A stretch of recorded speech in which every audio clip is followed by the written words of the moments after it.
Hey everyone, and welcome. If you're involved in a business that operates across borders, you've definitely come across the term transfer pricing. Now, it might sound a little intimidating, but honestly, it's one of the most important concepts in international tax.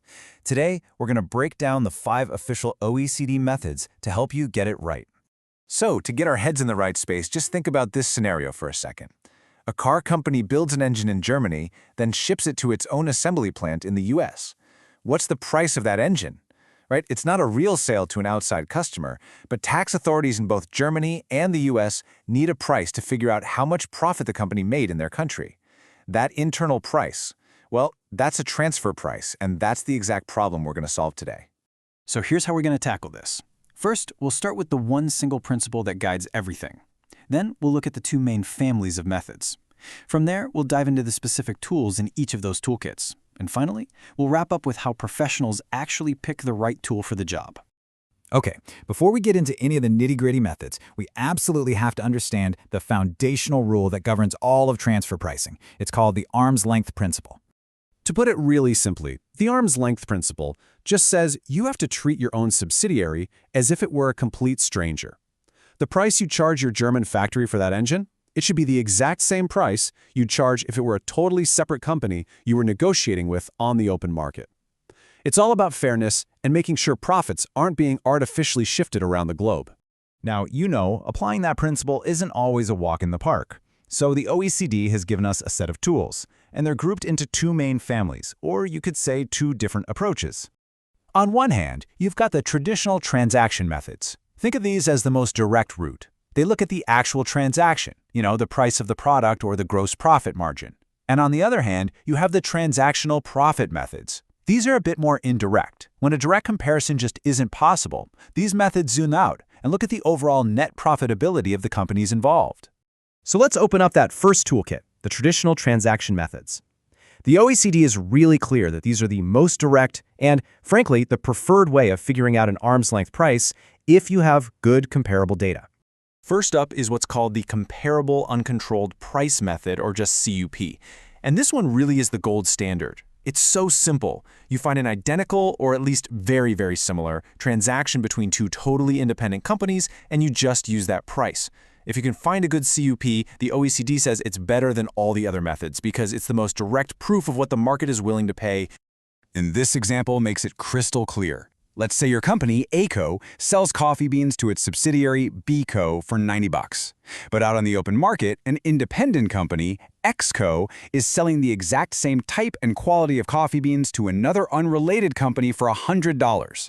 Well, the arm's length price is obvious. It's $100. A Co. has to adjust its price up to be compliant. Simple as that. But what if you can't find a comparable price for the product itself? Well, if you're a distributor, you can use the resale price method. This method kind of flips the logic on its head. Instead of looking at the initial sale price, it starts with the price your subsidiary sells the product for to a real independent customer, and then it works backward from there. Let's just walk through this one. So your distribution company sells the products to an outside customer for $200.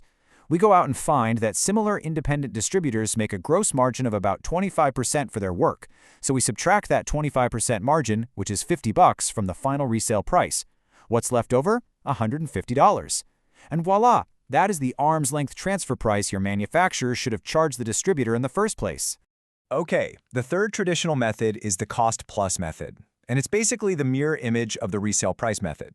This one's perfect for manufacturers or service providers. You start with the costs the supplier has, and then you just add a fair markup for their profit. That gives you the arm's length price. And this slide shows that building up approach perfectly. Your manufacturing unit has costs of $80 to make a component. By looking at what independent manufacturers earn for similar work, we figure out that a fair markup is 25%, so we add that $20 markup to the $80 cost base. The correct arm's length transfer price is $100. So the traditional methods are great, but what happens when transactions are really interconnected, or when each company adds some kind of unique value that's hard to put a price on? Well, that's when we turn to the second family of methods, the transactional profit methods. The first profit-based method we'll look at is the Transactional Net Margin Method, or TNMM. Now, instead of looking at the price or the gross margin of a single sale, we're examining the net profit margin of one of the companies. We then compare that net margin to the net margins earned by comparable independent companies out there in the real world. This chart makes the whole concept super clear. Our tested party, which is usually the simpler of the two companies in the deal, is only earning a 1.5% net profit margin. But when we look at comparable independent companies, we find their median profit level is 5%. That gap, that tells us the transfer price is probably not arm's length, and we need an adjustment to boost our company's profit up into that 5% range. And finally, we have the transactional profit split method. This is the one you pull out when a transaction is super integrated and both sides are contributing something really unique and valuable. Think about a case where one company provides some game-changing technology and the other provides a world-famous brand. It's impossible to test just one side, so you have to look at the combined profits and split them fairly. And this chart illustrates it beautifully. Let's say the combined profit from the whole transaction is $10 million. You can't just split it 50-50. You have to do a really detailed analysis of each company's functions, their assets, and the risks they take to figure out their relative contributions. In this case, the analysis shows Company A's tech is worth 54% of the profit and Company B's brand is worth 46%. So that's how the profits get split. Okay, so we have these 5 methods in our toolkit, but how do you choose which one to use? The OECD doesn't just let you pick your favorite. The goal is always to select the most appropriate method for that specific situation.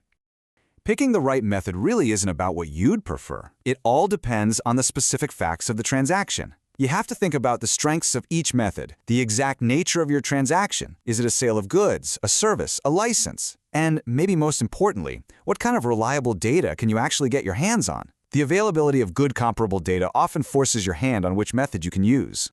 And just to be absolutely clear, the OECD does have a preference. This quote right from the guidelines says that if you can apply both a traditional method and a profit method, and they're both equally reliable, you should always choose the traditional one. They're seen as the most direct check against that core arm's length principle.